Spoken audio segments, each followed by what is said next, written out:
Muy buenos días, mis queridos hermanos. Dios les bendiga en este hermoso día. Este es su hermano Jerry Morales, en el cual vamos a estar en este momento compartiendo la porción bíblica que tenemos como estudio para el día de hoy. En el día de hoy, antes de que tengamos la lectura y comencemos la clase, vamos a tener una palabra de oración. Señor Dios Todopoderoso, que habitas en los cielos, y dice la Escritura que la tierra es el estrado de tus pies.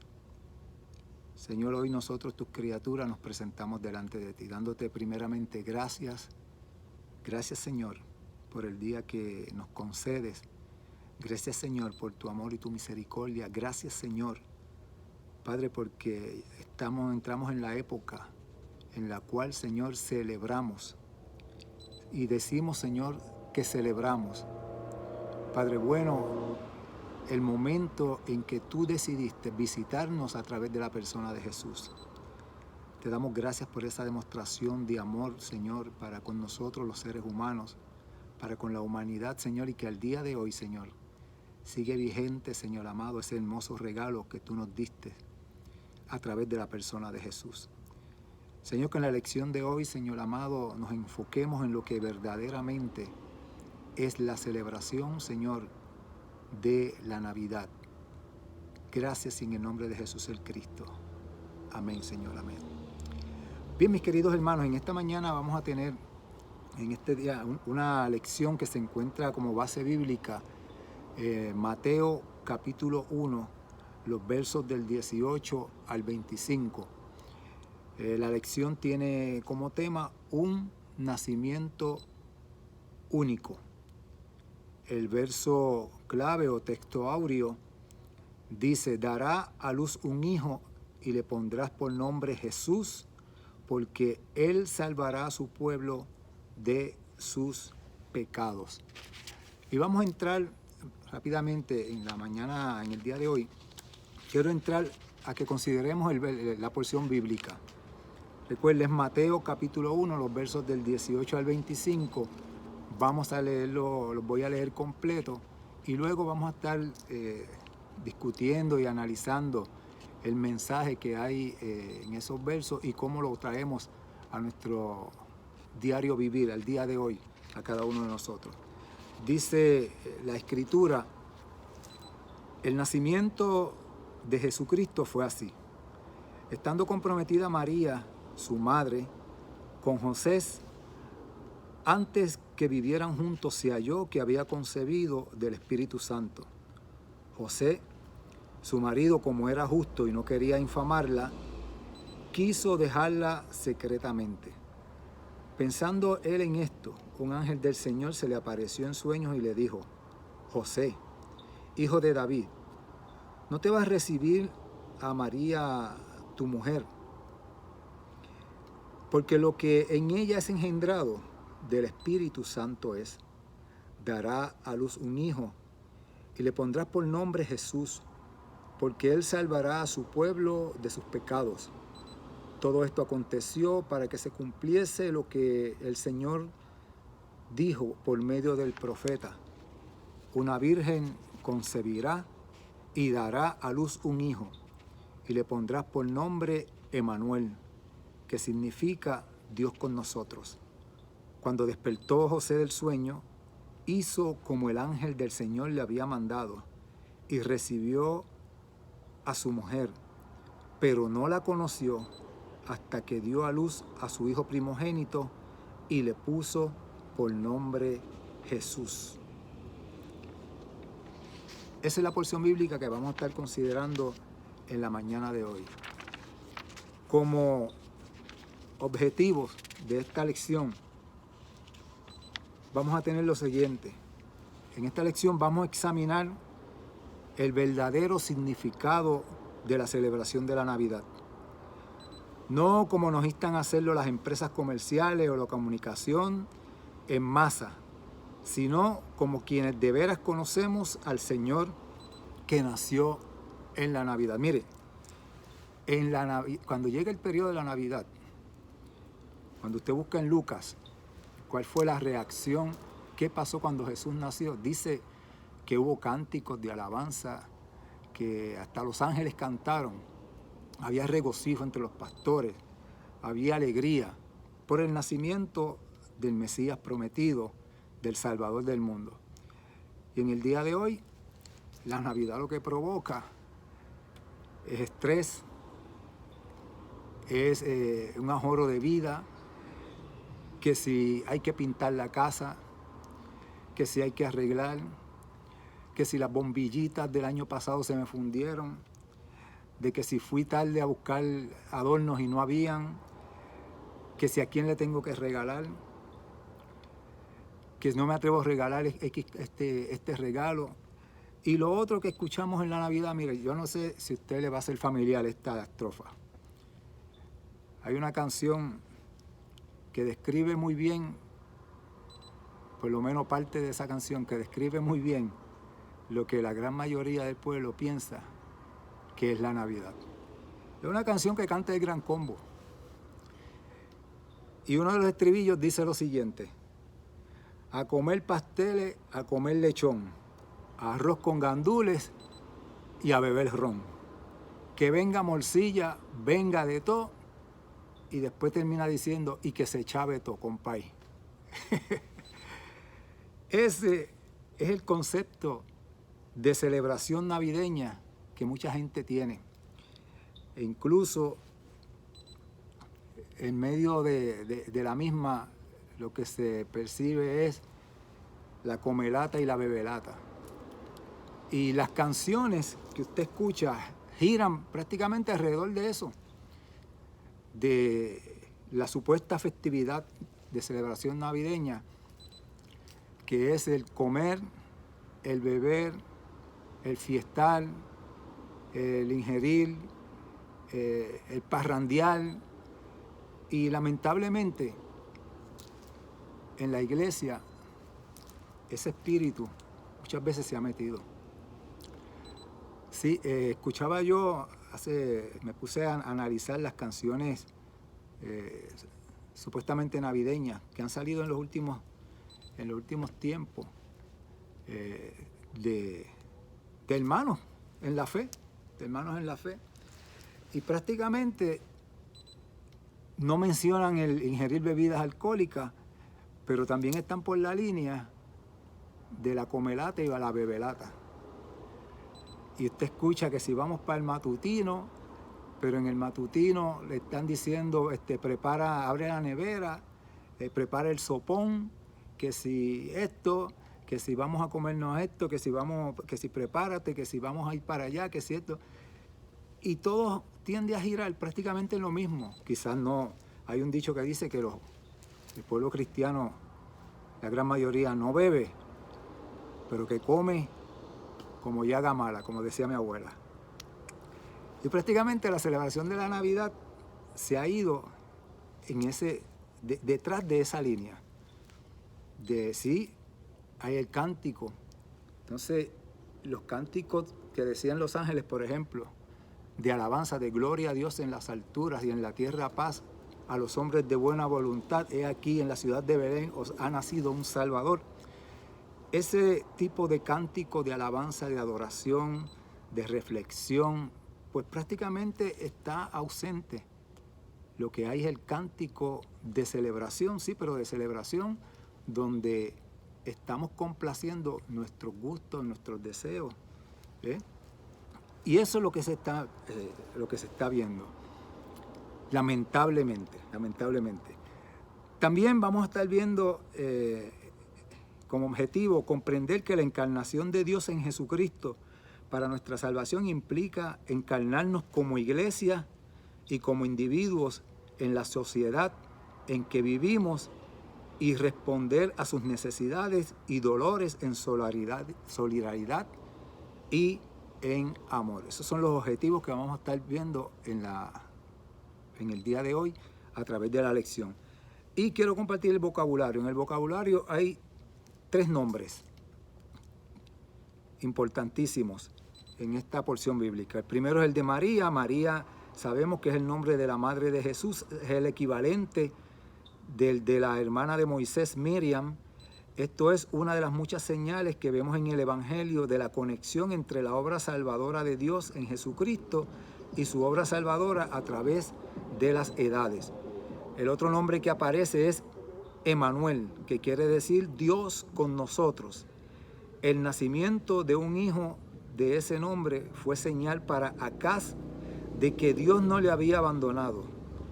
Para nosotros hoy es señal de que Dios de tal manera se ha unido a la naturaleza humana y de tal manera se ha encarnado que es para siempre Dios con nosotros.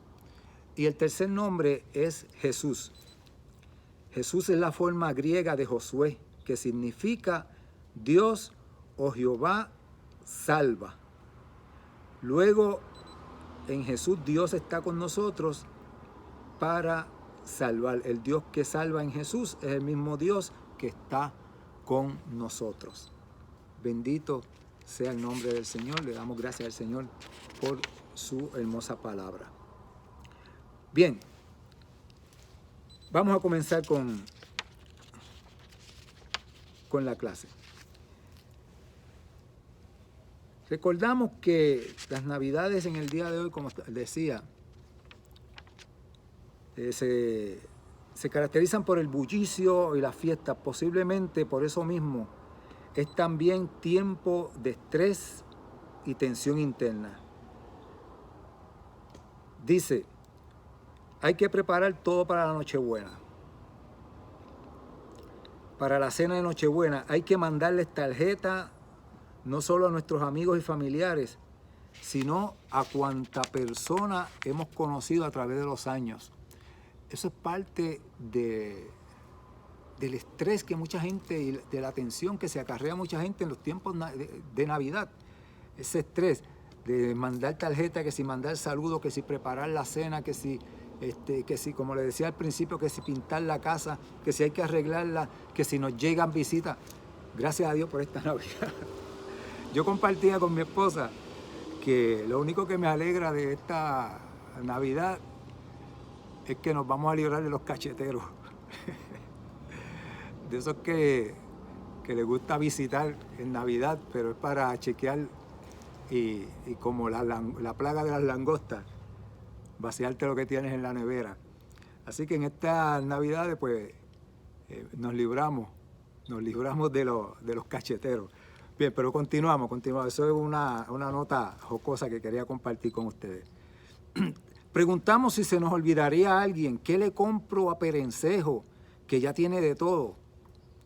Si compro tal cosa para fulano, me abochornará con el regalo, con un regalo más caro. Esa es otra cosa que también la gente piensa. Viene el famoso intercambio de regalos, regalarle a este, entonces comienzan a preocuparse que ¿qué le compro a fulano? Que esa persona tiene de todo. Entonces después yo le llevo un regalito de $10 y esa persona viene y me trae un regalo enorme. Entonces nos creamos también esa tensión, mire, cuando la Navidad no tiene que ver nada con eso. Bien. Dice, hay que poner el arbolito, el nacimiento, si la pandemia lo permite. Tendré suficiente comida en la casa por si la gente de la iglesia me hace un asalto. Eso era en años anteriores. En este año está un poquito difícil, así que no se preocupe por eso. Se supone que no lleguen a su casa nadie a darle ningún asalto. ¿Ok? Así dice, y si no vienen, ¿será porque no pensaron en mí? Esa es otra situación que se da. Mire, es que nosotros, aquí le di un cantacito a la mesa. Por eso no fue un terremoto, ¿saben? Fue un cantacito que le di a la mesa. Esa es otra cosa que la gente se crea tensión en las Navidades. Que si me vienen a visitar, otros no lo fueron a visitar, entonces se quejan, que después que yo hice compra, después que yo hice esto, nadie fue a visitarme. Mire, Señor, dele gracias a Dios por eso. Al contrario, tiene víveres para los próximos meses. Y esas son las cosas que nos creamos y nos tiramos encima en la Navidad, cosas que no tienen que ver nada con lo que realmente es el motivo de la Navidad. Y lamentablemente nosotros como cristianos y como iglesia hemos caído en eso. Amén. Hemos perdido de perspectiva y de foco lo que realmente es la Navidad. Es más, yo me voy a atrever a decir lo siguiente. Este pasaje que estamos considerando, este pasaje no se predica en el resto del año. El resto del año no se hace alusión a ese momento de que Dios decide que este es el momento en que me voy a manifestar en medio de los seres humanos a través de la persona de Jesucristo. Solamente se toca en este tiempo. Lo hemos encasillado a esta época como tal. Dice, si no vienen, será porque no pensaron en mí. Hasta en la iglesia a veces andamos en las mismas. Hay que preparar el drama de Navidad, el concierto del coro de niños, el culto especial de Año Nuevo, cómo nos las vamos a arreglar, puesto que hay que prepararse con tiempo y todavía no sabemos qué efectos tendrá la pandemia en las celebraciones. A esto hay que añadirle las tensiones y sentimientos de quienes todavía sufren la pérdida de algún ser querido y tienen que vivir entre tanta gente celebrando la alegría familiar. Por eso, por algo, es que la Navidad es el tiempo en que hay más suicidio. Mira, porque la gente se tiran encima una serie de preocupaciones y tensiones, y en vez de enfocarse en lo que realmente es la Navidad, que es Dios manifestándose, Dios allegándose a la raza humana a través de la persona de Jesucristo, cuando decide visitarnos, y que eso nos puede sea motivo de que, al igual que los ángeles y los pastores, demos gloria y honra al Señor y nos reconfortemos con esa noticia.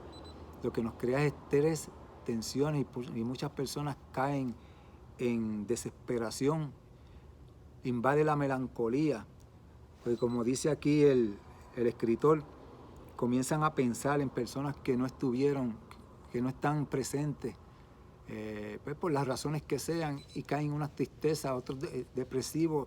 Y según los estudios, en la Navidad, cuando nace el niño Dios, es cuando más gente toma decisiones de suicidarse. Muy lamentable, porque se sumergen en la tristeza, cuando en vez de sumergirse en la alegría de que Dios es con nosotros. Emmanuel, Dios con nosotros. Y sí, no le vamos a negar que llegan esos momentos en que, sobre todo cuando viene el nuevo año, en que echamos de menos a tantas personas. Nosotros como familia, sí, echamos de menos a uno de nuestros hijos que partió a una edad temprana, claro que sí. Y muchas veces nos recordamos en despedidas de años anteriores cómo participábamos todos, cómo estábamos todos. Pero independientemente de eso, en esos momentos en que llegan esos momentos de recuerdo, simplemente lo que hacemos es, Señor, gracias. Darle gracias al Señor, darle gloria al Señor, porque Él estuvo, Él está y Él estará con nosotros y con nuestra familia en todo momento.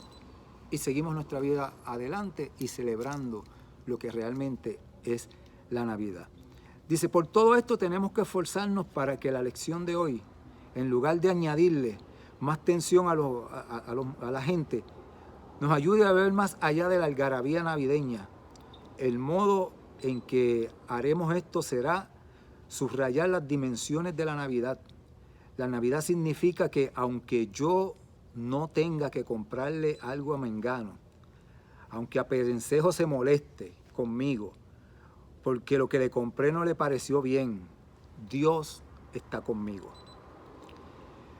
Dios me invita a estar con Él en cuanta persona necesitada veo en mi entorno. Dios me invita a una cena mucho mejor que cualquier cena de Nochebuena que no pueda preparar. Se puede celebrar la Navidad aunque estemos atravesando por una pandemia. Eso es muy cierto. La pandemia no es excusa para que no celebremos la Navidad en Cristo Jesús. Amén. En el pasaje que vamos a estar estudiando hoy, las palabras de Isaías, que estudiamos la semana pasada, que muy bien dio la clase nuestro hermano Bartolo, Dice, un buen modo de comenzar la clase sería repasar lo que vimos allí acerca de la anunciación, del anuncio de Isaías. Bien, eso lo tocó nuestro hermano Bartolo.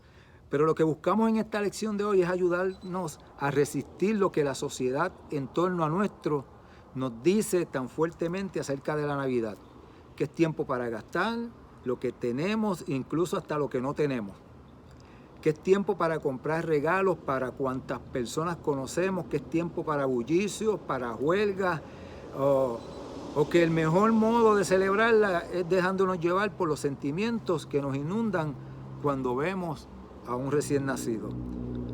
Para ello, lo que subrayaremos en esta lección son dos cosas. Primero, la dimensión cósmica de lo que celebramos en Navidad. Veremos la relación entre el advenimiento de Jesucristo y la historia toda, desde la creación misma, pasando por tiempos de Isaías y hasta aquella primera Navidad. Segundo, vamos a subrayar lo que la encarnación de Dios en Jesucristo implica para nuestra encarnación como iglesia y como creyentes individuales en la vida y vicisitudes del mundo. Amén. ¿Usted está de acuerdo con eso? Vamos entonces a la porción bíblica. Vamos a ir viendo la porción bíblica que leímos. Dice, vamos a entrar a la lección. La semana pasada estudiamos la historia de la anunciación de Lucas.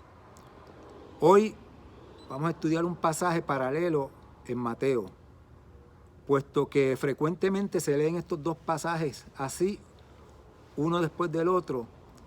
Se nos oculta el hecho de que Mateo no habla del anuncio a María. Este contraste es interesante. Lucas tiene mucho más interés que Mateo en el papel de las mujeres en la historia. En la versión de Lucas acerca del nacimiento, vemos que Lucas da énfasis al anuncio a María y al anuncio a Elizabeth, y prácticamente José está en el anonimato. En el caso de Mateo, Mateo trae a José, lo trae a escena. Mateo trae a José a la escena, que es también un personaje súper importante. Dice el anuncio de Mateo habla del anuncio a José y el trato de Dios con él en medio del dilema mental y emocional en que él se encontraba. Y Mateo toca la situación de José. Lucas se enfocó más en las mujeres, Mateo en la situación de José, y es lo que vamos a estar considerando en esta hermosa mañana. Dice, el interés de Mateo en la contribución femenina es mucho menor, o sea que no le da mucho énfasis. Vemos esto desde el principio en la historia del nacimiento de Jesús. En esa historia es José quien recibe la noticia de que María ha concebido por el Espíritu Santo. Naturalmente, la narración da a entender que María estaba encinta. Pero Mateo no nos dice una palabra sobre cómo respondió ella a tal situación, ni cómo la interpretó, ni cómo cantó ante lo que Dios estaba haciendo en ella. Aquí no hay visita, ni diálogo, ni apoyo entre María y Elizabeth. En la narración de Mateo, simplemente pues vemos que él habla de que María estaba encinta, pero no da más ningún detalle, simplemente pues estaba encinta. Lucas pues da más detalle en el sentido de cuál fue el diálogo de ella con el ángel, cuál fue su respuesta y cuál fue el Magnificat de María y todas esas cosas y su reacción. Aquí simplemente Mateo lo que da a entender es, pues da a entender y escribe que ella estaba embarazada. ¿Ve? Sigue diciendo, el papel de José es importante, aunque es muy diferente del de María. José es un varón judío que está comprometido con María. La palabra comprometido tenía en esa época un sentido algo diferente del que tiene hoy. Hoy un compromiso matrimonial es un acuerdo entre dos personas. Ese acuerdo puede ser público o privado, pero en todo caso no tiene fuerza de ley. en tiempos de José y María no era así. Un compromiso matrimonial era una obligación legal. El que María estuviese encinta implicaba que María había sido infiel al compromiso contraído. En tales circunstancias, lo normal era que el varón renunciara a su desposada, en una acción semejante al divorcio. Esto tendría serias consecuencias para la mujer, pues por lo menos resultaría en su vergüenza pública, y hasta era posible que se le aplicara la ley del Antiguo Testamento, apedreándola hasta la muerte. Bajo el régimen romano, la pena de muerte no se podía aplicar de tal modo, pero se sabe de numerosos casos en los que algún pueblo enaldecido aplicó las viejas leyes aún en contra de la legislación romana. Esto puede parecer extraño, pero quien lea los diarios hoy verá que todavía hay regiones en el Medio Oriente donde, aunque se supone que la ley lo prohíba, las mujeres infieles son apedreadas y muertas. Cuando el texto dice que José no quería infamarla, lo que está diciendo no es solamente que no quería que se pensara mal de ella, está diciendo también que José no quería denunciarla ni que se le aplicaran las terribles penas que podría aplicársele. Nótese que Mateo dice que José no lo hizo porque era justo. Para muchas personas hoy la justicia es cuestión del castigo. Decimos que se hizo justicia cuando un ladrón es encarcelado o cuando un asesino es ejecutado. Aquí la justicia se entiende de otro modo. Perdón. La justicia consiste ante todo en la fidelidad de Dios. José sabe que aunque se suponga que él denuncia a María públicamente, esto podría tener consecuencias funestas y por lo tanto hace justicia evitando que se cumpla sobre ella la justicia vengativa de los humanos. Mire, aquí hay algo que a mí me llama la atención y yo a veces me gusta pensar un poquito más allá. Dice, nosotros tenemos que ponernos en los zapatos de José. José, dice, lo describe la palabra como que era un hombre justo, ¿sí? Y definitivamente él está lidiando con una situación emocional, mental, donde dice, pero ¿cómo es posible? ¿Cómo es posible que mi esposa, la que va a ser mi esposa, salga embarazada? O sea, José prácticamente está convencido de que María le falló, pero independientemente de eso, él no quiere ponerla en riesgo. Y dice que supuestamente él no quería infamarla y planeó dejarla lo más secretamente posible. Entonces, vamos nosotros a ponernos, a traerlo a nuestro contexto. Vamos a ponernos medios chismosos en la mañana de hoy. Supongamos que José, que el ángel, que como lo vamos a ver más adelante, que Dios no hubiese intervenido con José. Él había tomado una decisión y aunque estaba tratando de ser lo más justo posible, era lo que él entendía que era lo correcto. Si él hubiese dejado a María secretamente, ¿qué hubiese ocurrido? Mire, lamentablemente la pobre muchacha iba a ser la comidilla de los chismosos. La pobre muchacha, cuando comenzara a crecerle su vientre, allá las viejas chismosas de la aldea van a comenzar a decir, mira, la nena que se creía, que todo el mundo decía, ay, qué muchachita tan buena, la santurrona, mira, salió preñada. Así dirían las viejas chismosas. Y los viejos chismosos también, porque los hay. Y sería la comidilla. Y si José se hubiera desaparecido, también hubiese sido la comidilla. Decía, mira, ¿supiste lo que hizo José? Cogió a la nena y después que la embarazó, se desapareció. No quiere hacerse cargo del muchacho. O sea, los dos iban a salir trasquilados en medio de esta situación. Y yo entiendo, para mí, eso no dice la palabra, yo entiendo que Dios decide intervenir porque había un propósito, lógicamente, había un propósito y conocía el corazón de José. Lo conocía y él decide entonces intervenir en medio de esa crisis emocional y mental que tenía José. Y aquí hay una enseñanza.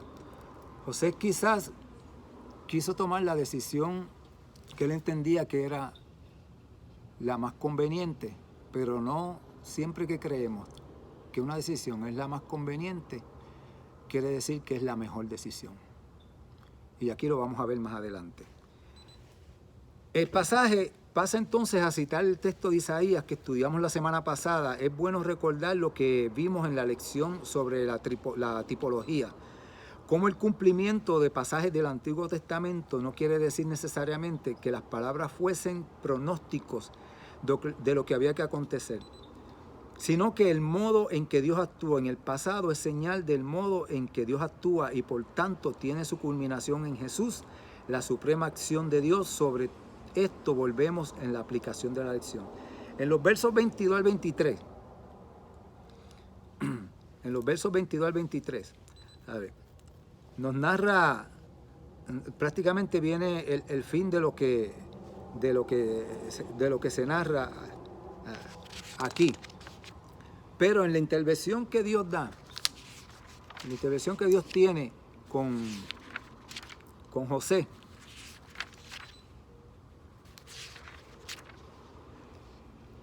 en la intervención que Dios tiene con José, Él le hace ver a José que no es como él piensa, que no es así. Dice en los versos del 22 al 23, dice que pueden parecer poco más que el fin de lo que se narra ha sido motivo de serias controversias en la historia de la iglesia. Esto me van a perdonar mucha gente que cree en otras cosas, pero es lo que dice la Escritura. Dice, han sido motivos de controversia en la iglesia, en historia de la iglesia. Decir que José recibió a María quiere decir que contrajo matrimonio con ella. Sobre esto no hay debate. El debate gira en torno al versículo 25, que dice, no la conoció, es decir, no tuvo relaciones sexuales con ella hasta que ella dio a luz. Durante la Edad Media se pensaba que la virginidad era una virtud especial y que el nacimiento virginal era importante no solo para la historia de Jesús, sino también para la de María. María era pura y por lo tanto debió haber permanecido virgen por el resto de su vida. Por eso es que en los cuadros tradicionales se pinta a José como un anciano, cuando el texto bíblico no dice ni una sola palabra sobre la edad de José. O sea, lo pintan como un anciano. María era una muchachita joven y lo pinta como un anciano, como queriendo decir que una vez José entiende el propósito de Dios para con María, qué es lo que hay detrás de toda esa historia, él decide recibir nuevamente a María y seguir adelante con sus planes de matrimonio. Lo presentan como un ancianito, como quien dice, José nunca tocó a María. Mas sin embargo, la Biblia no dice nada de la edad de José. Al contrario, lo que nos dice es que no se allegó a ella hasta que después el niño nació. Dice, cuando el hecho del texto bíblico no dice una palabra sobre su edad, ¿qué quiere decir entonces de que no la conoció hasta que dio a luz? Quiere decir que después del nacimiento de Jesús, si tuvieron relaciones sexuales, eso es lo que parece indicar la palabra primogénito. Y posiblemente sea por eso que algunos manuscritos la omiten. Lo mismo es cierto de las referencias de los hermanos de Jesús en el resto del Evangelio. En realidad no es posible saberlo. Lo que es más, la única razón por la que tal pregunta se plantea es la insistencia de algunos en la virginidad perpetua de María. Eso es tema para otro estudio. Dice, una vez vemos que tal virginidad, real o ficticia, no viene al caso para la historia de Jesús ni la afecta en modo alguno, podemos dejar ese debate a un lado y volver a colocarnos en el centro de nuestra lectura del Evangelio. Lo importante de esta historia es el nacimiento de Jesús. No si María se quedó virgen, si fue virgen perpetuamente, si José nunca la tocó después, si no tuvieron más hijos y así, pero ese no es el debate. Aquí lo que estamos enfocándonos es en la historia del nacimiento de Jesús. Dios interviene directamente en ese nacimiento como lo hizo antes en los nacimientos de Isaac, de Jacob, de Sansón, de Samuel y de otros tantos. En este caso, esa intervención llega a su punto culminante, pues mientras las madres de todos esos varones de antaño eran estériles, la de Jesús era virgen. La historia de la Navidad no es solamente la historia del nacimiento de un bebito, sino que es también la culminación de toda una historia en la que Dios interviene repetidamente para la salvación de su pueblo. Y puesto que tal es nuestro Dios, tal es también nuestra historia, nuestra existencia. No es milagrosa como lo es la de Jesús, pero con todo y eso también en ella interviene el Dios que intervino en el nacimiento de Isaac, de Jacob, de Samuel y de Jesús. Veamos entonces lo que significa para nuestra vida de fe. Miren, la aplicación de esta lección. La historia de la Navidad es mucho más que lo que aconteció hace 20 siglos atrás. Es también la historia de lo que Dios fue haciendo desde largos siglos antes en preparación para aquella Navidad y de lo que Dios ha seguido haciendo en la iglesia y en nosotros en seguimiento al natalicio que celebramos en estos días. Cuando así vemos la Navidad, no nos dejamos llevar por los sentimientos ni por el comercialismo de estos días. El sentimentalismo frecuentemente alentado por la cultura que nos rodea nos lleva a pensar que lo que sucedió en Navidad no fue más que una cosa bonita, como el nacimiento de cualquier bebito. El comercialismo alentado por las empresas que se benefician de él nos lleva a pensar que el mejor modo de atender y de celebrar la Navidad es gastando dinero y dando carreras de aquí para allá, buscando un regalo para mengano o para fulano. Tanto el sentimentalismo como el comercialismo nos ocultan el pleno sentido de la Navidad.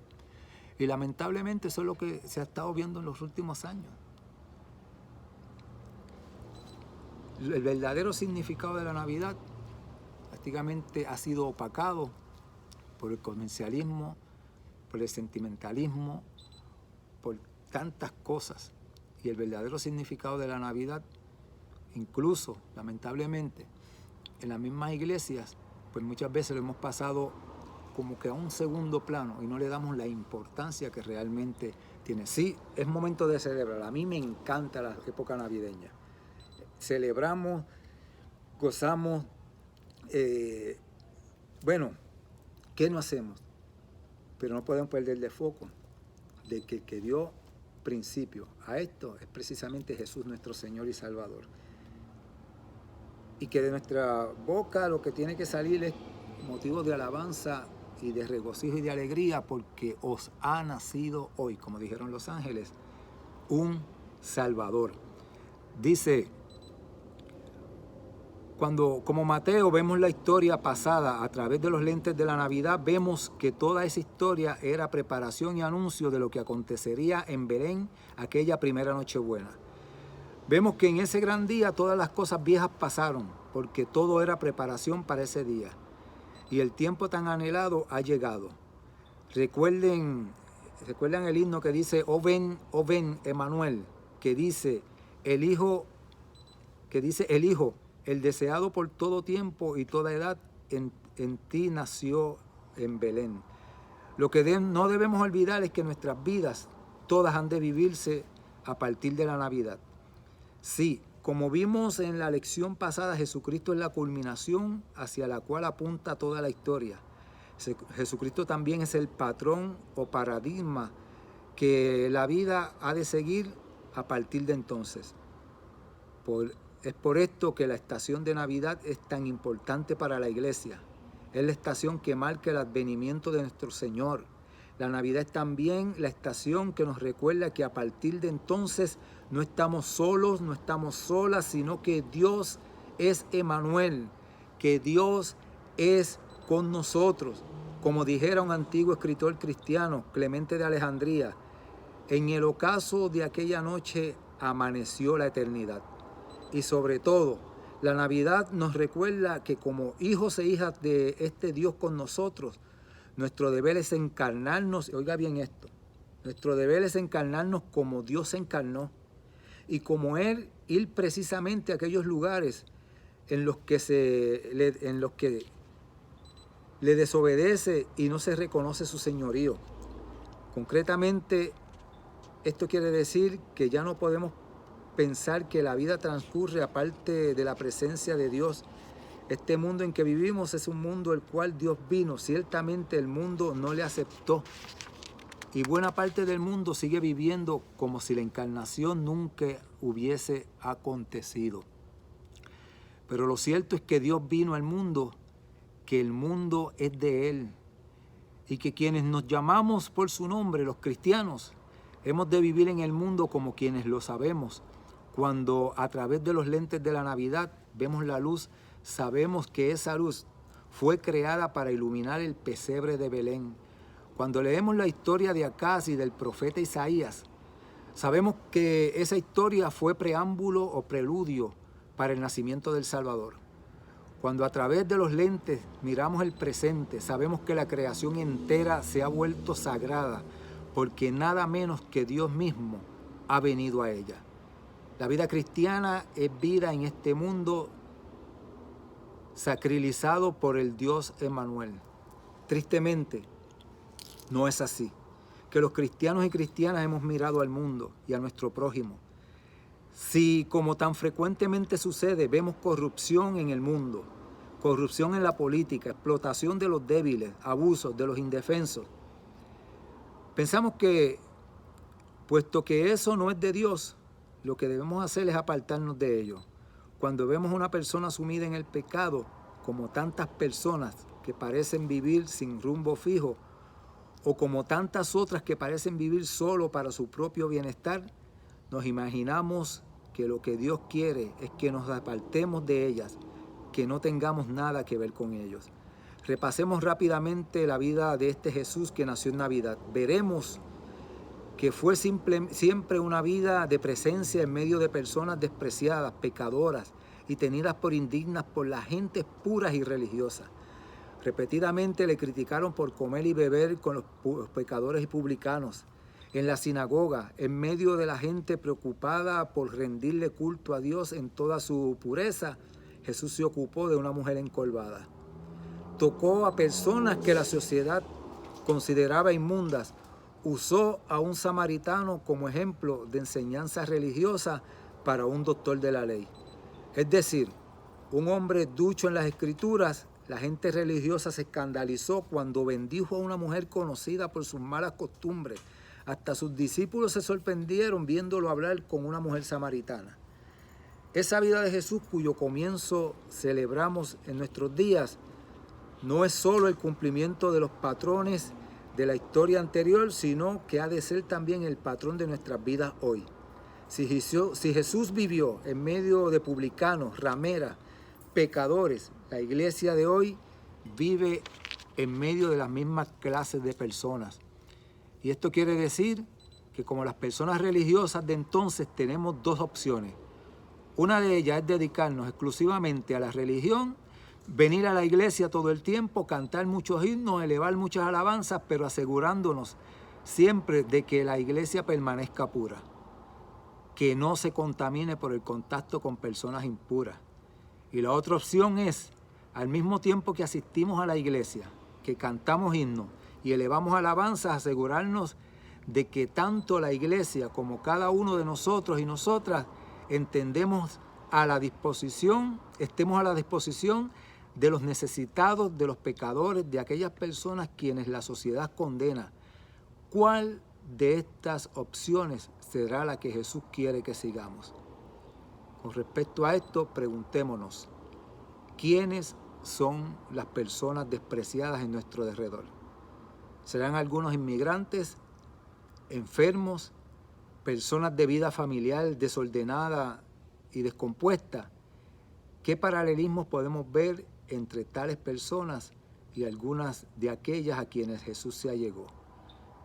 La pregunta es, ¿qué vamos a hacer? En resumen, decir que Jesucristo es Emmanuel, Dios con nosotros, es decir que no estamos solos. Que el mismo Dios que se hizo al mundo, el mismo Dios que nació en Belén, sigue estando en nuestro alcance, en nuestro medio. Nuestro Dios es el Dios encarnado, Dios hecho humano para la vida y la salvación de la humanidad. Y decir que Jesucristo es Emmanuel quiere decir también que a nuestro Dios le servimos no solo en el templo, en el culto y en la alabanza, sino también cuando nos hacemos parte de la sociedad que sufre. Como Dios mismo se hizo parte de nuestro mundo en Jesucristo, querer servir a Dios solo en el templo implica que nuestro Dios no es el que se hizo carne en Jesucristo.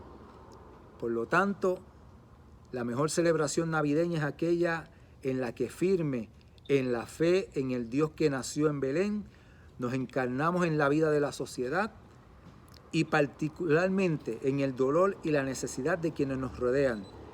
Esto ha de tomar forma concreta, por tanto, lo mejor es que en la Navidad no nos preguntemos ¿qué le compro a Mengano? ¿Quién parece tenerlo todo? Sino más bien ¿qué podemos hacer por aquellos que no parecen tener nada? O por quienes al tiempo que parecen tenerlo todo, llevan vidas huecas, carentes y de gozo y sin sentido. Esa es la reflexión de la clase de hoy. ¿Cuál es realmente el motivo de la Navidad? Si nos vamos a encarnar como Jesús se encarnó, como Dios se encarnó en la persona de Jesús, en medio de la sociedad y en medio del ser humano, si nosotros como iglesia también nos vamos a encarnar en medio de la sociedad que nos rodea y atender las situaciones y llevar el verdadero mensaje de la Navidad. Oramos. Gracias, Dios nuestro, porque en Jesucristo viniste a morar en medio de nosotros. Gracias porque en Él nos da gozo y salvación. Ayúdanos, Señor, a serte fieles sirviéndote en aquellos lugares que parecen los más desolados, los lugares que parecen más llenos de pecado, los más carentes de gozo. Y que en esos lugares, Señor, como lo hiciste en Belén, haznos ver tu rostro. Por Jesucristo, quien nació en Belén y que nació en nuestros corazones y que es nuestra esperanza de vida, te pedimos estas cosas, Señor. Amén. Dios les bendiga, mis queridos hermanos, y espero que esta lección la medite, saque un tiempo, véala con calma, medite el mensaje de la misma y propongámonos hacer una Navidad diferente desde este momento en adelante. Gracias, Dios les bendiga.